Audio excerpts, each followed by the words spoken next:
Je sais que quand il est parti, Victor savait que je l'aimais. Et ça, c'est un sentiment très fort. Même si tout ça est difficile et qu'il me manque, il est la meilleure chose qui me soit jamais arrivée. Et c'est très dur. Nous avions une belle vie, 2 enfants superbes. Mais il faut continuer. Il faut essayer d'être constructive. Je sais que ça ira, qu'un jour je le retrouverai et je lui hurlerai qu'il est parti trop vite.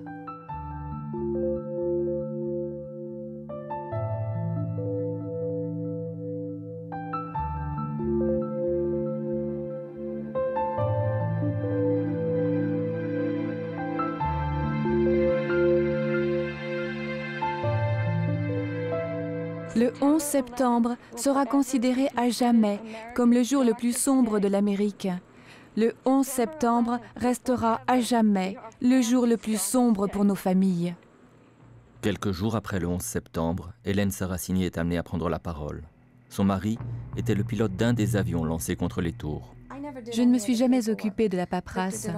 C'est Victor qui le faisait, ici même, dans cette pièce. J'ai voulu y mettre de l'ordre. Mais une chose est venue après l'autre, tout un tas de problèmes qui me tenaient à cœur et que je devais régler. Je n'ai même pas assez de place pour toutes ces affaires. Là, ce sont les journaux sur le 11 septembre. J'en ai plusieurs cartons. Ça, ce sont les photos de toutes les victimes. Et voilà Victor.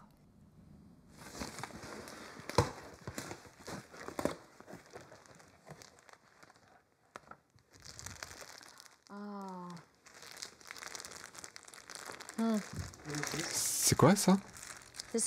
C'est un drapeau avec le nom de toutes les victimes du 11 septembre.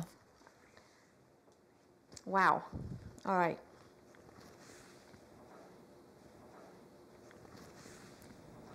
Here. Là. Victor Saracini, c'est ça. Capitaine Victor Saracini.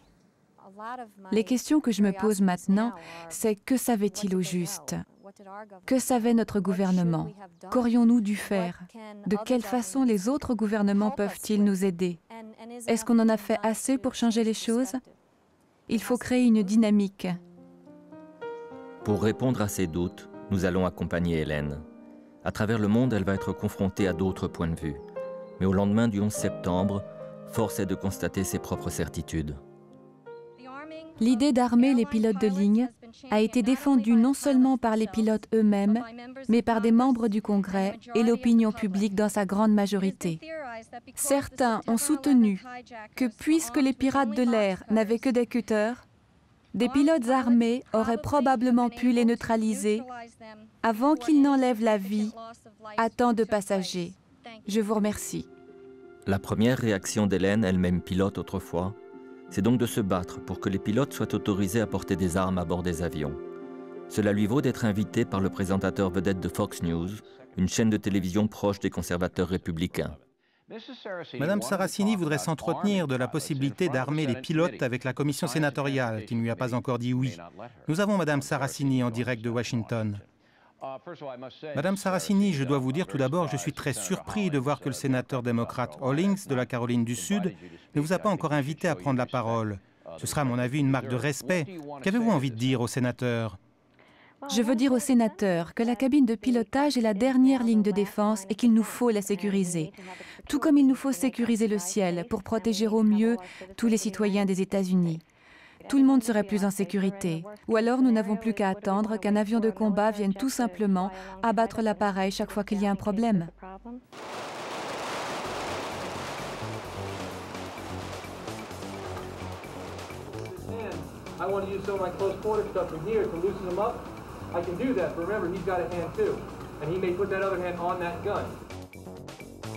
La loi passera devant le Congrès américain en 2002.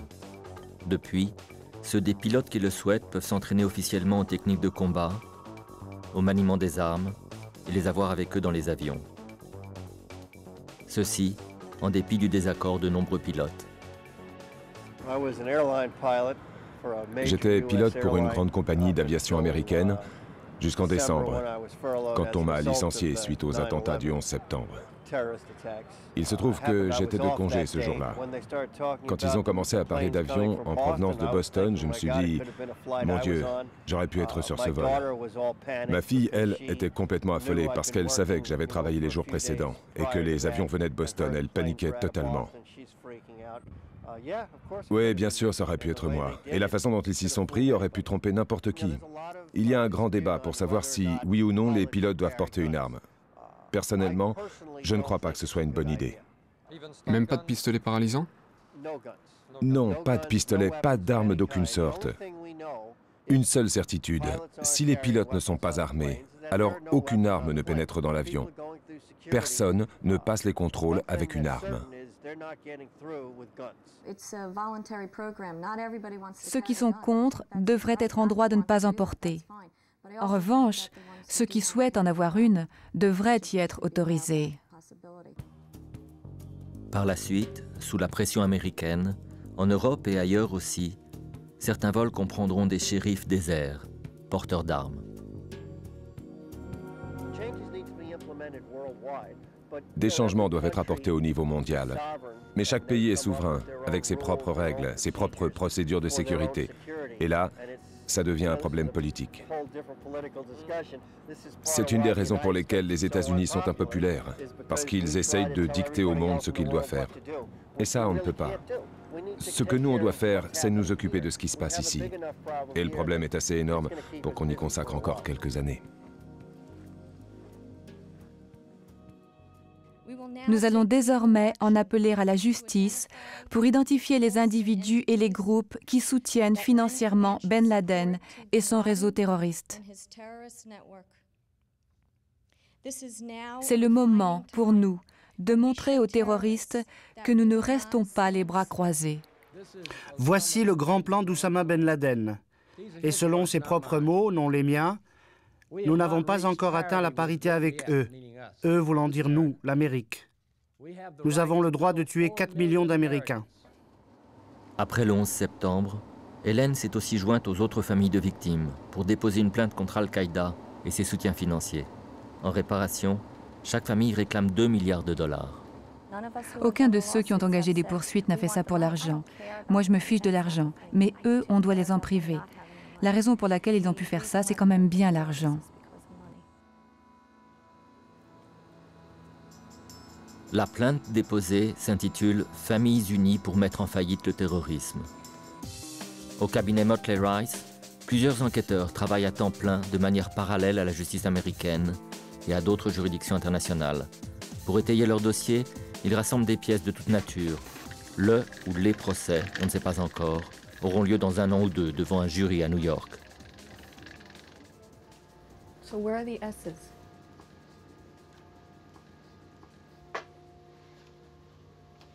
Hélène va rencontrer l'enquêteur Michael Essner. Entrez, entrez. Mike, ça me fait plaisir de vous revoir. Comment allez-vous? Je vais bien et vous? Bien, très bien. Merci d'être venu. Est-ce que le gouvernement vous aide d'une façon quelconque? Non. Toujours pas alors. Ça a toujours été non. Ça a toujours été non. Je suis surpris et déçu de voir qu'en Espagne, les juges d'instruction n'ont pas accès à des documents judiciaires qui se trouvent en Allemagne. Ce qui me choque dans ce monde de l'après-11 septembre, c'est qu'il faille se servir d'une loi de la Caroline du Sud ou de requêtes de parties civiles telles que vous pour avoir droit à ces informations et briser ainsi ce système. Dans cette guerre contre le terrorisme, nous sommes une arme secrète en quelque sorte. Et c'est quelque chose à quoi les gens ne s'attendaient pas. Parmi les documents que les avocats souhaitent utiliser au moment du procès, des cassettes vidéo fournies par un juge espagnol. Elles ont été trouvées chez un militant d'Al-Qaïda en Espagne, aujourd'hui inculpé, Rassoub al-Abrash Khalioub. Elles datent de 1997. À première vue, on dirait des vidéos familiales. Mais l'insistance sur des lieux symboliques et les commentaires de celui qui filme donnent à penser aux avocats qu'il s'agit bien avant l'heure d'un véritable repérage des attentats du 11 septembre. Voici l'esplanade en asphalte devant les 2 tours jumelles de Manhattan.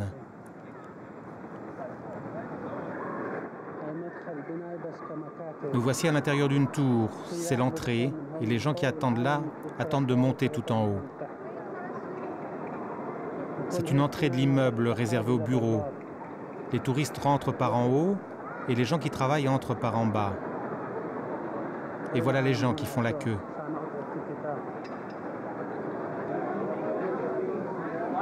Tu vois Manhattan?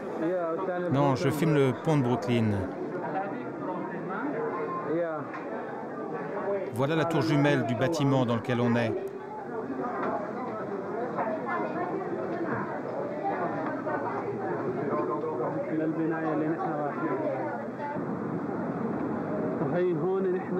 Nous sommes en haut de l'Empire State Building, moi et notre frère Abou Abdo.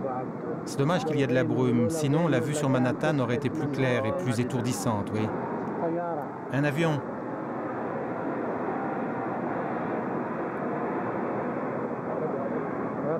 J'ai zoomé. Regarde, je le vois.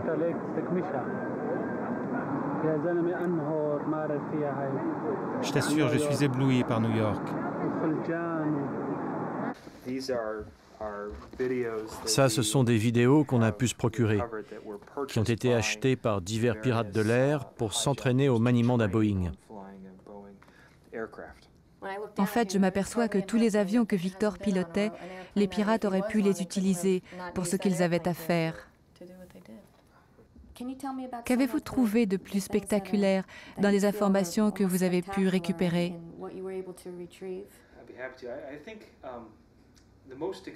Une des preuves à charge les plus incroyables, on l'a trouvée dans l'ordinateur d'une organisation caritative opérant à Boston, la Benevolence International Foundation. Pour une raison ou une autre, cette fondation hébergeait un certain nombre de documents relatifs à la formation du réseau Al-Qaïda. Sur un autre de ces ordinateurs, on a retrouvé le détail de cette formation. Et c'est là que se cachait la perle des perles. Un document intitulé la Golden Chain, la chaîne d'or. Est-il possible de voir certains de ces documents? Oui, bien sûr. Je crois que la chaîne d'or se trouve juste derrière moi. Ça, c'est la version originale en arabe. Et là, c'est sa traduction avec la liste complète des donneurs.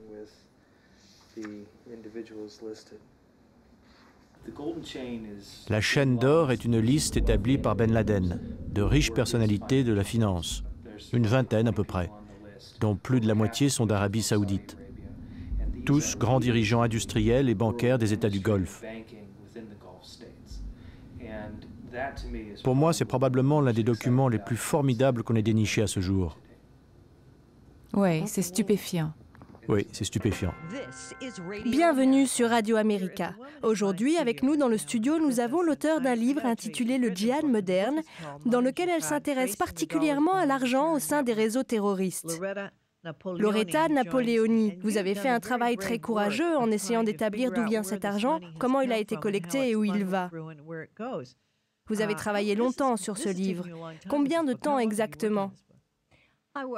J'ai travaillé 10 ans sur ce livre. J'ai commencé au début des années 90 et au fur et à mesure de mes interviews, j'ai découvert l'économie du terrorisme. En fait, la principale préoccupation des terroristes, c'est l'argent, bien plus que les problèmes politiques. Si j'avais un conseil à donner au gouvernement en place, ce serait de changer complètement de politique étrangère. Et au niveau de mes recherches, j'en suis arrivée à la conclusion suivante. L'interdépendance entre notre système économique et le leur est trop grande. En d'autres termes, nous couchons avec l'ennemi depuis très longtemps. Vous savez ce que j'aime chez Loretta? C'est qu'elle se fiche de ce que peuvent penser les autres. Elle dit la vérité telle qu'elle la voit. Je l'aime bien. Je l'aime bien pour son honnêteté. Désireuse d'en savoir plus sur le financement du terrorisme, Hélène invite Loretta à venir lui rendre visite chez elle. Je n'ai pas lu votre livre dans son intégralité, seulement des extraits. J'ai trouvé ça passionnant. En fait, au début, ça m'a complètement retournée. Je suis d'accord avec vous sur tant de points. Moi, il me semble qu'ils essayent de cacher pas mal de choses qui vont finir par sortir. Et je vois bien pourquoi ils ne veulent pas qu'elles sortent. C'est vrai, ils nous cachent pas mal de choses. Parce qu'au cœur du financement d'Al-Qaïda, et d'Oussama Ben Laden, il y a en fait l'Arabie saoudite. Un rapport de l'ONU datant du début de l'été dit que 20% du PIB de l'Arabie saoudite est allé au seul financement d'Al-Qaïda. Et ils étaient au courant, mais on a laissé faire parce qu'on ne voulait pas se fâcher avec les Saoudiens. Oussama Ben Laden est encore très populaire en Arabie saoudite, et même plus qu'avant. Donc on essaie de faire plaisir à l'Arabie saoudite et à son gouvernement, en essayant de ne pas trop dévoiler le poteau rose.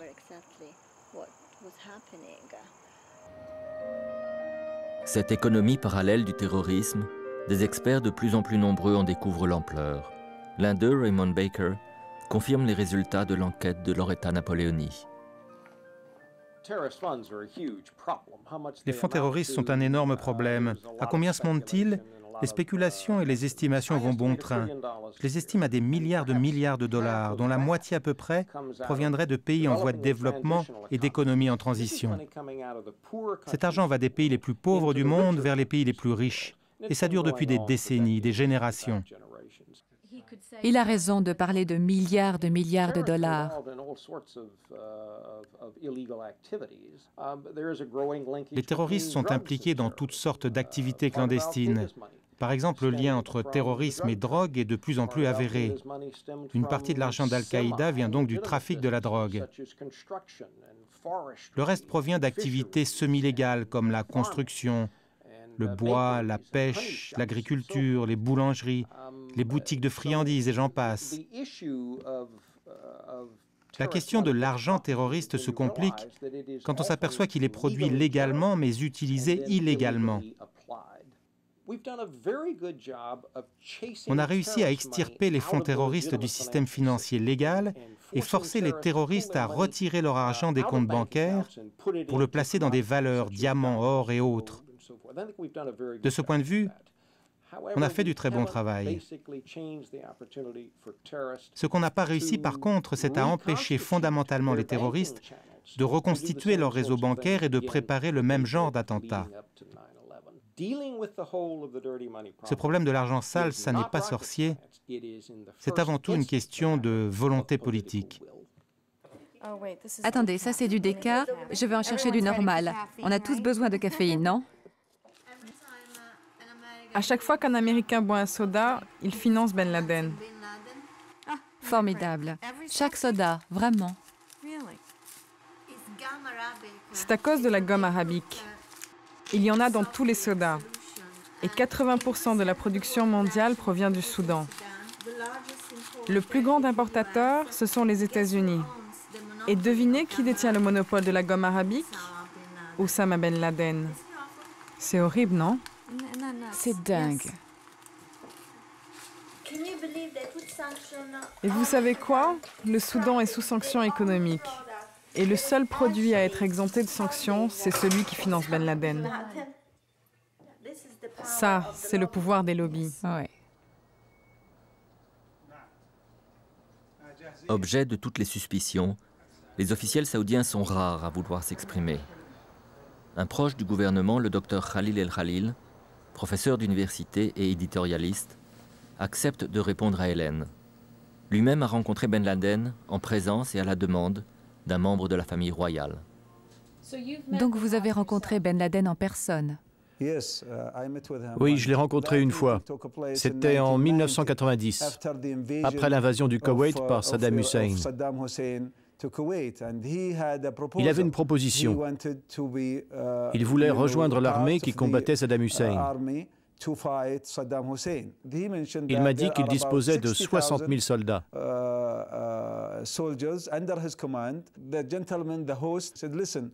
Son hôte lui a dit « Écoute Oussama, je fais partie de la famille royale et je la représente.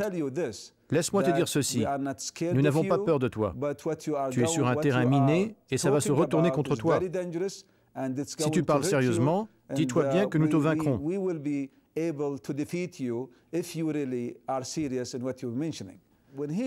Quand il est parti, on a analysé tout ça et on en a conclu qu'il surestimait ses forces. Qu'est-ce qu'il vous a fait comme impression? Moi, j'ai pensé qu'il se prenait pour le Messie, en liaison directe avec Dieu.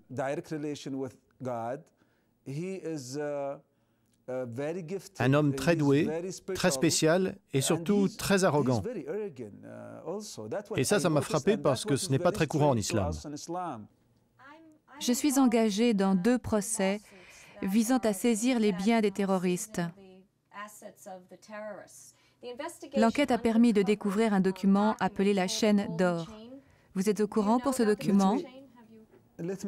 Laissez-moi vous dire, Hélène, je vous parle très franchement, sans essayer de trouver des excuses à certains. Nous vous aiderons, Hélène. Quiconque aura soutenu Al-Qaïda, soutenu des actes criminels, en Amérique ou dans d'autres pays, à l'encontre d'individus musulmans ou non, arabes ou non, nous le combattrons avec vous.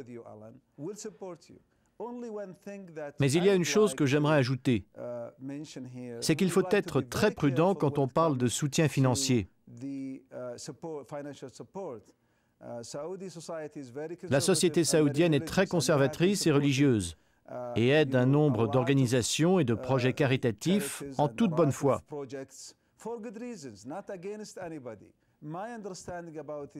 Je crois comprendre que le gouvernement saoudien prend ce problème très au sérieux.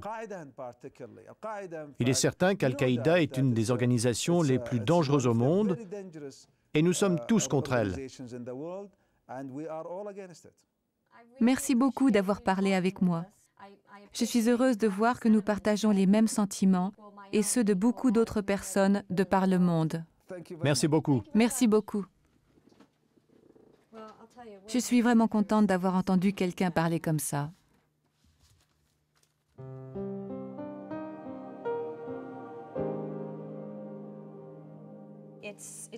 Tout ça, ce sont des fonds récoltés depuis le début. Tiens, voilà Victor. À Bucks County même, il y a eu 17 habitants de tués dans les attentats. La municipalité nous a fait don du terrain. Là, il y aura une rampe avec les noms des 17 victimes inscrits dessus, mais c'est dédié à tout le monde. Le long de l'allée, nous mettrons peut-être des murs en verre. On pourra jouer au baseball, au hockey, au foot. Tout le monde pourra venir. Le projet de ce lieu, c'est de célébrer la vie. Le danger pour notre pays est grandissant. Le régime irakien possède des armes biologiques et chimiques. Il est en train de se doter des moyens nécessaires pour fabriquer encore plus d'armes biologiques et chimiques. Et selon le gouvernement britannique, le régime irakien pourrait déclencher des attaques biologiques et chimiques en moins de 45 minutes après que l'ordre en aura été donné. Le régime entretient des liens permanents et de longue date avec des organisations terroristes et il y a des terroristes d'Al-Qaïda en Irak. Le régime cherche à se munir de l'arme nucléaire.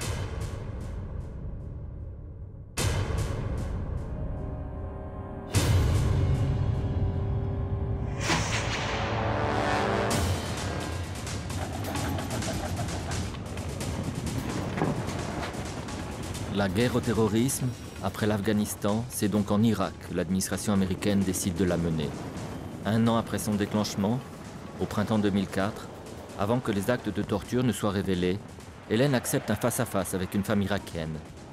Nida Labib Jassem, professeure d'école, est veuve elle aussi. Son mari, Jamal Choukour Hassem, est mort lors d'un bombardement américain. Si je comprends bien, vous êtes institutrice et vous avez 3 enfants. Comment vos enfants réagissent-ils à ce qui se passe? Je comprends qu'ils ont toujours vécu dans la guerre, mais aujourd'hui... Ils vivent dans la terreur. Ma fille ne peut pas aller dans sa chambre toute seule. Elle n'est pas particulièrement peureuse, mais elle a vu tant de bombardements. Et puis la mort de son père. Cela a eu des conséquences sur son psychisme. Même son travail scolaire s'en ressent. L'année dernière, elle travaille mieux que cette année. Nidal, d'après vous, pourquoi les Américains sont-ils venus chez vous? Je ne sais pas. Je ne sais pas. Le terrorisme a pris des dimensions énormes. Et quelqu'un doit arrêter les massacres. Les Américains sont puissants et ils pensent que c'est leur devoir d'aller sur place et de protéger les innocents. Nous n'avons pas de terrorisme en Irak. S'il y en a, ce sont les Américains qui l'ont amené. Nous résistons, nous nous défendons. Nos fils sont tués, nos maisons sont détruites, nos familles sont séparées, des enfants deviennent orphelins, des femmes veuves. Le terrorisme n'est pas de chez nous, il n'est pas en Irak. Nidal, qui sont les terroristes là-bas? Est-ce qu'elle pense que les Américains sont des terroristes? Ils sont venus dans notre pays et ils ont tué nos enfants, ils ont détruit nos maisons. Pourquoi? Ils sont venus en proclamant qu'ils allaient éliminer l'injustice, mais ils n'ont fait qu'en rajouter. Ce que nous avons compris, nous, Américains, c'est que c'était Saddam qui martyrisait le peuple irakien. Saddam ne m'a jamais fait de mal. Il n'a pas tué mon mari. Il n'a pas fait de mal à mes enfants. Il ne s'est jamais mêlé de ma vie. Non, non. Saddam ne m'a rien fait. Il ne m'a jamais rien fait. C'est les Américains qui ont tué mon mari. Ils ont détruit ma maison. Ils ont détruit ma vie. Ils ont fait du mal à mes enfants. Ma fille n'a plus de père. Personne n'est là pour être son père. Et elle meurt d'envie de dire papa à quelqu'un. Mais à qui?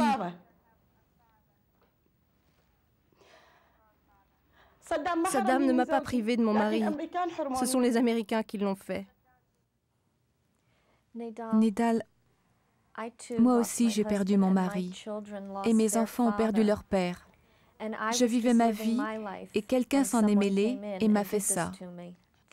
Et on doit arrêter ces gens-là pour qu'ils cessent de faire du mal à d'autres innocents. Il y a une parole du prophète qui dit « Si tu vois l'injustice, tu dois la faire cesser par des actes. À défaut, par la parole. À défaut encore, par des intentions. Et sinon, par la foi. Tout ce qui me reste aujourd'hui, c'est ma foi. Et mon cœur ne veut pas voir les Américains en Irak. Même ma fille de 10 ans me dit, chaque fois qu'elle les voit dans la rue, « Je déteste les voir. Je déteste passer devant eux. Je les déteste parce qu'ils ont tué mon papa. »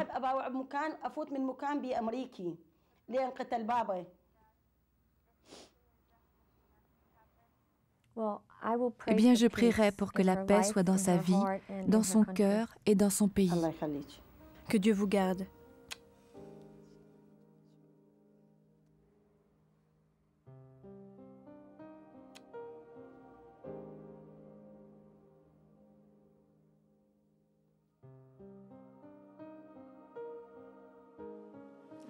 Je ne parlerai pas tant qu'il filme. Je me sens vraiment mal. Ça me dépasse. Je ressens une telle honte de voir que pour elle, les seuls ennemis, ce sont les Américains et que rien de bon n'est arrivé depuis qu'ils sont là-bas.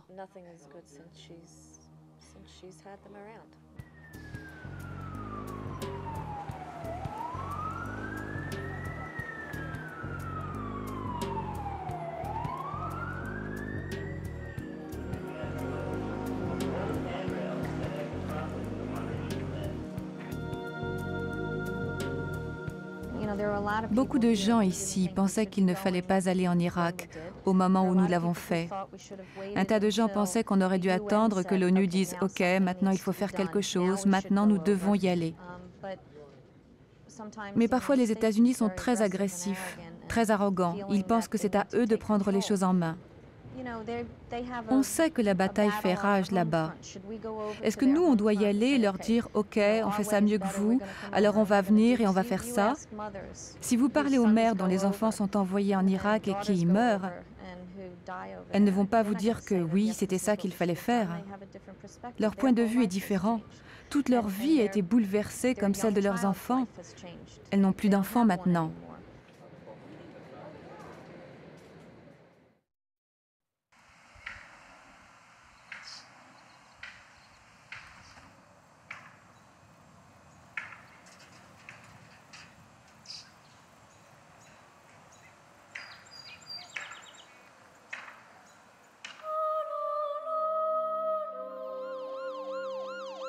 Bali, Istanbul, Karachi, Israël, Madrid. Les guerres en Afghanistan et en Irak sont loin d'avoir mis un terme aux actions terroristes.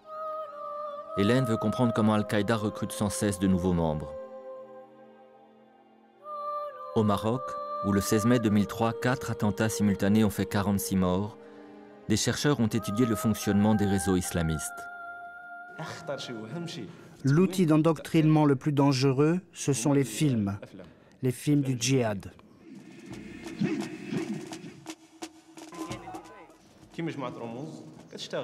Il y a des personnes charismatiques qui travaillent discrètement dans les quartiers populaires et qui nouent des liens avec les jeunes. Dans un premier temps, ces personnes leur parlent de l'islam et non de l'islamisme salafite. « Venez prier, faites ceci », leur disent-ils. Alors la confiance s'installe, la confiance entre le jeune et son mentor. Dans un deuxième temps, on passe à l'orientation politique. C'est là qu'apparaissent les véritables objectifs du mentor. Une fois conditionnés par les films, que leur reste-t-il à faire à ces jeunes? Les films sont visionnés quotidiennement. Que leur reste-t-il, sinon participer à la bataille? Vous n'avez pas les moyens d'aller en Afghanistan? Vous n'avez pas les moyens d'aller en Tchétchénie ou ailleurs? La Tchétchénie, c'est ici. Nous combattons les croisés et les sionistes. Ils sont parmi nous. L'orientation de ces jeunes se fait tout naturellement. Ce qui m'a surprise, c'est qu'au départ, ils voyaient les choses d'une certaine façon. Mais qu'une fois endoctrinés, ils les voyaient tout à fait autrement. Et ça fait plutôt peur. Les kamikazes habitaient pour la plupart les bidonvilles de Casablanca. 2 d'entre eux avaient fait des études supérieures, dont Mohamed Arsouna. Sa propre famille témoigne.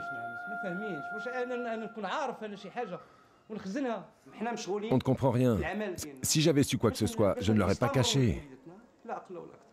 Je suis prêt par mon travail pour faire vivre mes enfants. Les seuls indices que j'avais, je suis rentré pendant l'été et je l'ai trouvé portant la barbe. Alors je lui ai dit, la barbe ou la porte. Il était majeur et fonctionnaire. Il l'a effectivement rasé. Depuis, il me paraissait normal. Je dénonce cet acte. Il n'est plus mon fils. Il n'est plus mon fils. S'il était là, je le tuerais moi-même devant tout le monde. Je le tuerais parce que son acte est déshonorant. Il n'est plus mon fils.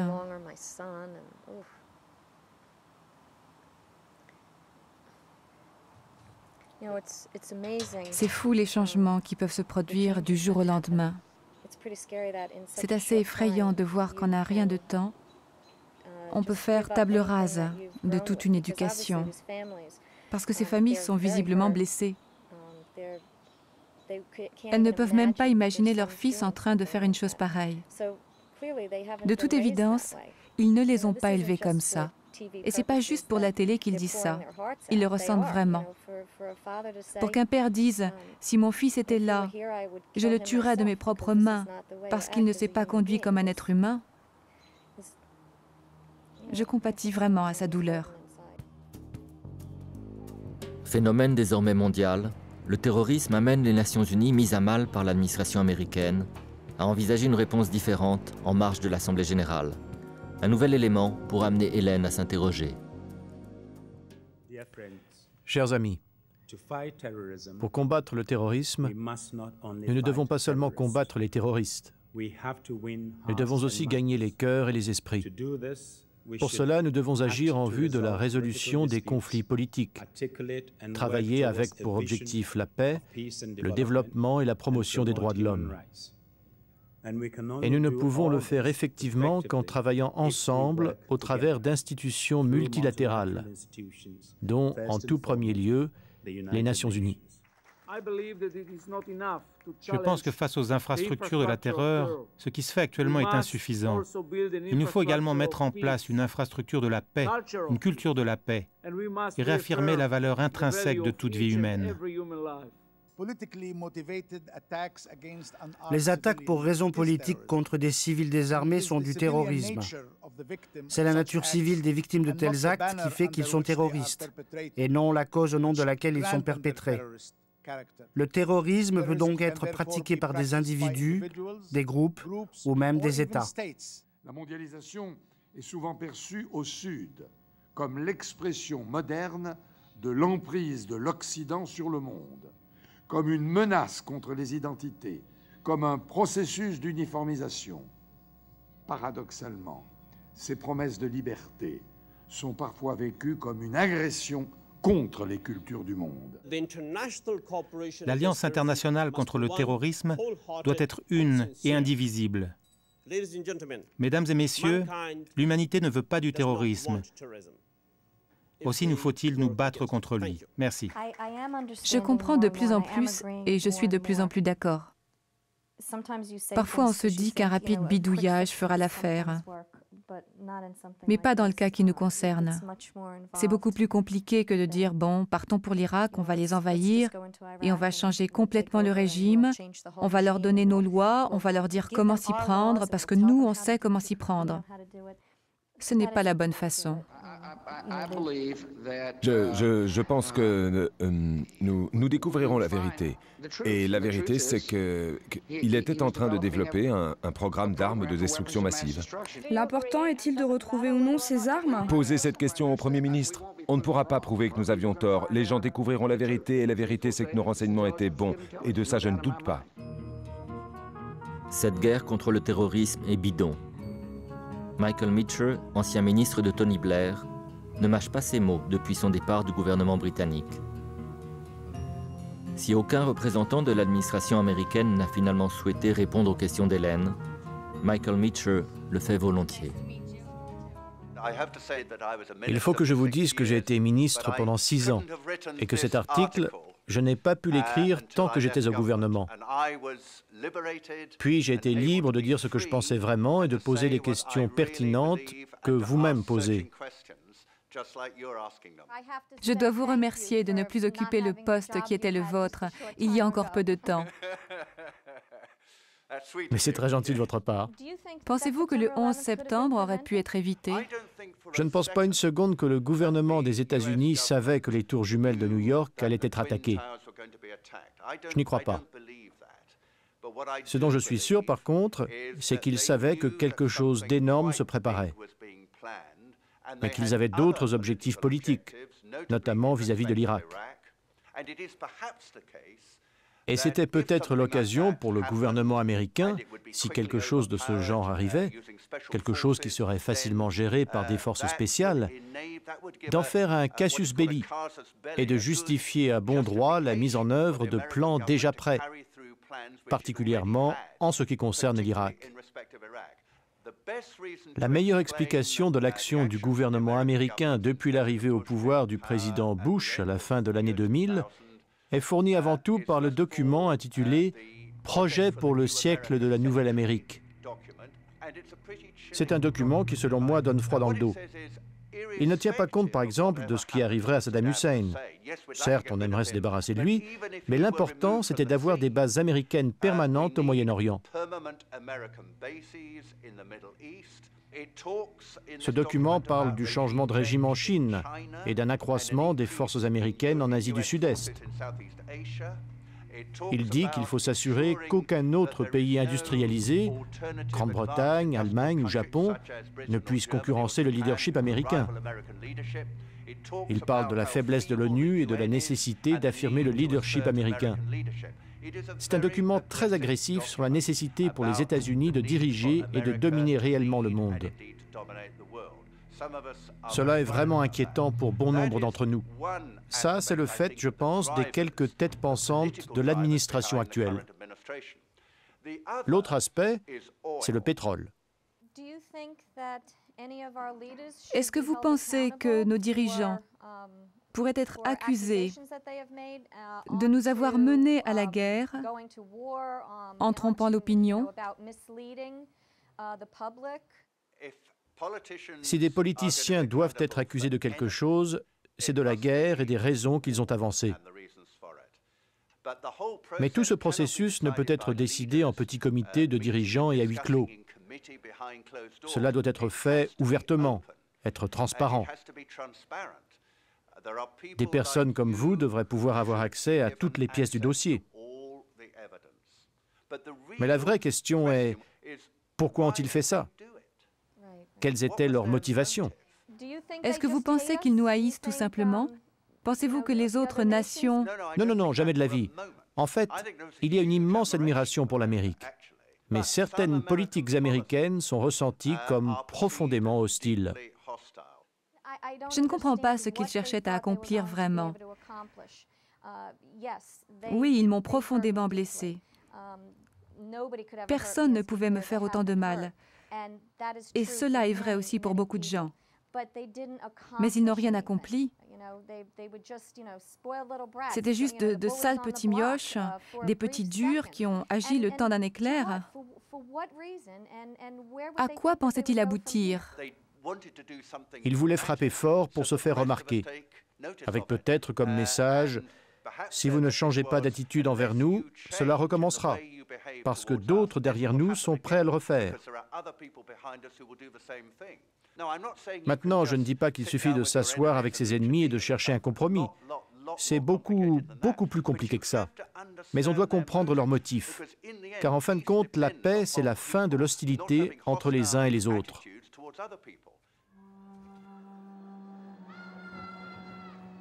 Après 2 ans de sollicitations volontaires ou non, avec la question du Moyen-Orient au cœur de nombreux propos, Hélène souhaite aussi se faire sa propre idée de la situation des Palestiniens.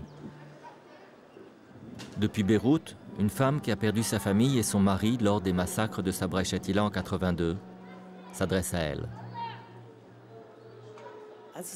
Chère Hélène, c'est avec plaisir que je me présente à toi. Je suis une femme palestinienne, ton associée dans la souffrance, Shahira Abu Rudeina, mère de 3 enfants. J'ai souffert des expériences douloureuses et traversé des difficultés, comme toi. Après l'assassinat de mon mari et de mes parents, après que nous les ayons enterrés, j'ai hérité de la responsabilité d'élever les enfants toute seule.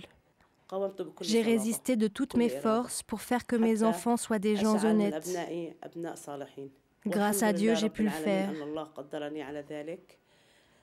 Depuis 55 ans, nous subissons les massacres, l'exode, la dispersion, l'exil, le meurtre, la destruction et personne ne réagit. Ils voient et ils se taisent. Personne ne condamne ces actes horribles, barbares. Mais du moment que le terrorisme a touché l'Amérique, les peuples du monde entier ont réagi. Si les problèmes avaient été traités dès le début, au fur et à mesure, nous n'en serions pas arrivés là, et ce terrorisme ne se serait pas étendu au monde entier. Je condamne le terrorisme dans toutes ses formes, toutes ses confessions, de toutes parts, toutes nationalités, d'où qu'ils viennent parce qu'ils provoquent des drames, laissent des orphelins, des femmes en deuil et causent des souffrances aux êtres humains. Et nous devons voir les causes du terrorisme. Si la justice, l'égalité, la liberté sont assurées à tous les peuples, y aurait-il du terrorisme? Sûrement pas. Ma chère Hélène, entre toi et moi, il y a une situation sociale qui se ressemble beaucoup. Mais les différences sont nombreuses. Toi, tu vis dans ta patrie, dans ta maison, sur ta terre, et c'est un grand don. Tandis que moi, je n'ai pas de patrie. Chère Hélène, je souhaite pour toi que tu possèdes la force de la volonté, que tu éloignes le racisme de tes enfants, des enfants de ta société et de tous les enfants de ton entourage. Nous sommes tous des êtres humains. Nous avons tous le droit de vivre. Nous voulons l'égalité entre vos enfants et les nôtres. Nous sommes un peuple, des enfants faits de chair et de sang, des êtres humains. Nous avons les mêmes droits que n'importe quel être humain sur Terre, de vivre, de jouir de la vie, de s'habiller, de manger, de boire ce que nous désirons, de penser ce que nous voulons comme nous le voulons.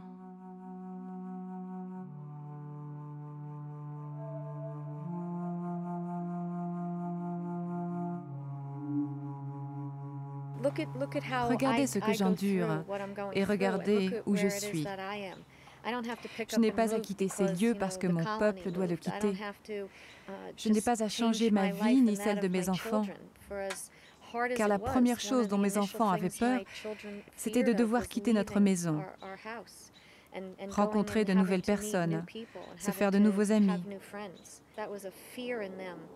Cette peur était en elles. Elle les minait.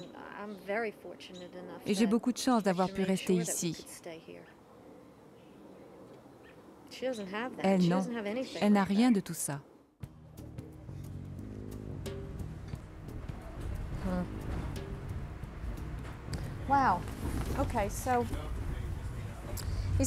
En fait, là, il exprime son dégoût personnel pour les guerres d'agression, pour la guerre engagée par les États-Unis.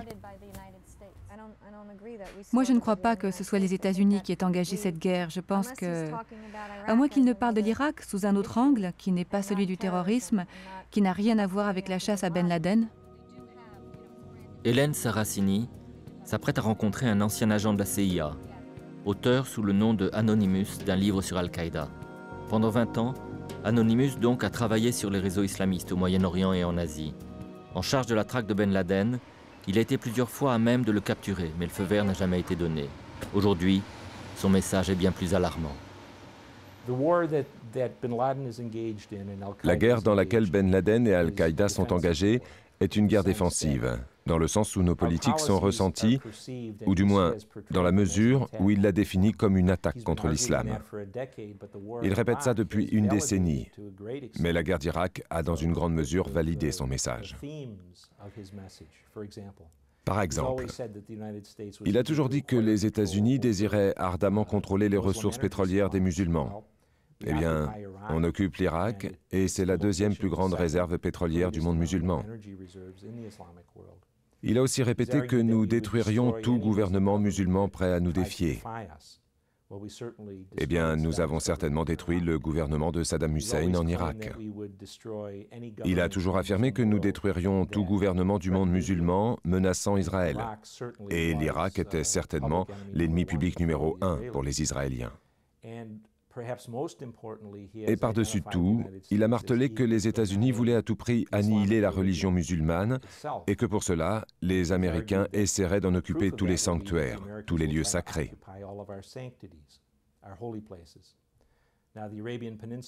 Eh bien maintenant, la péninsule arabique est déjà considérée comme étant sous l'occupation des Américains depuis la première guerre du Golfe. Et la péninsule arabique est le lieu le plus sacré de l'islam. L'Irak est le deuxième lieu le plus sacré et nous l'occupons actuellement. Jérusalem est le troisième lieu et ce sont les Israéliens qui l'occupent. Alors, l'invasion de l'Irak, en dehors de la menace que représentait Saddam, a certainement prouvé la justesse aux yeux de beaucoup de musulmans des déclarations de Ben Laden. Sa manière de procéder n'est pas la bonne du tout. Il ne va rien changer. Eh bien, je pense... Il a changé ma vie. Il a changé la vie d'un tas de gens, mais en fin de compte, je ne vois pas en quoi cette radicalité lui donnera les moyens de faire triompher sa cause. En fait, c'est tout un processus. En 1996, il a déclaré la guerre aux États-Unis et il a bien précisé les politiques contre lesquelles il allait se battre. Et il a défini très précisément ce qu'il avait l'intention de faire.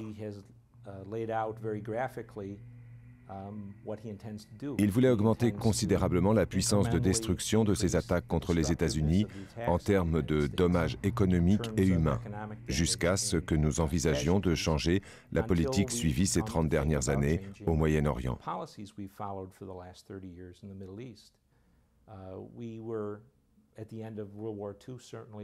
À la fin de la Deuxième Guerre mondiale, nous étions certainement respectés dans tout le monde islamique comme des libérateurs, des destructeurs d'empires.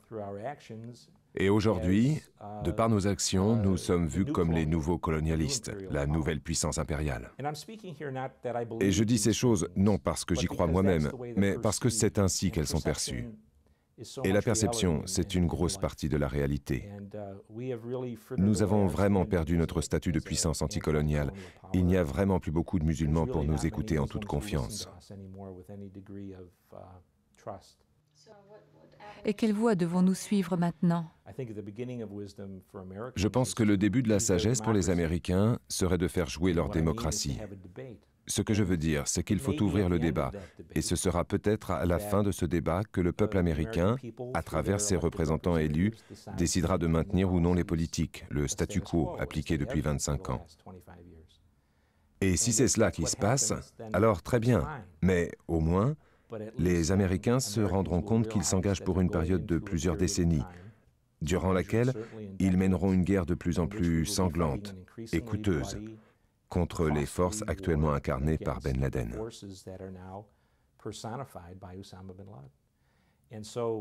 Et alors, nous proclamons la victoire en Afghanistan, nous proclamons la victoire en Irak, mais ce n'est pas vrai. Notre pays est encore plus en danger qu'il ne l'était le 11 septembre. Al-Qaïda apparaît de moins en moins comme une organisation et de plus en plus comme un mouvement. Je pense que d'ici 1, 2 ou 3 ans, nous parlerons d'al-qaïdisme plutôt que d'Al-Qaïda. Et en ce sens, nous n'avons pas encore commencé à nous défendre. En fait, nous nous sommes leurrés et nous allons certainement être du côté des perdants dans cette guerre.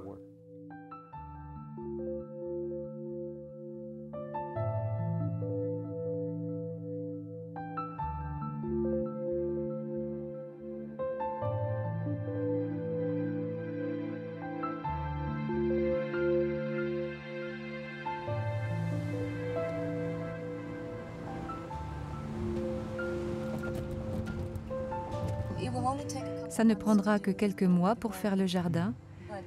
Le parc entier, lui, demandera du temps. Mais ça ne fait rien parce que nous avons notre entrée et puis le jardin à l'arrière. J'aime la sensation que procure cette allée bordée d'arbres.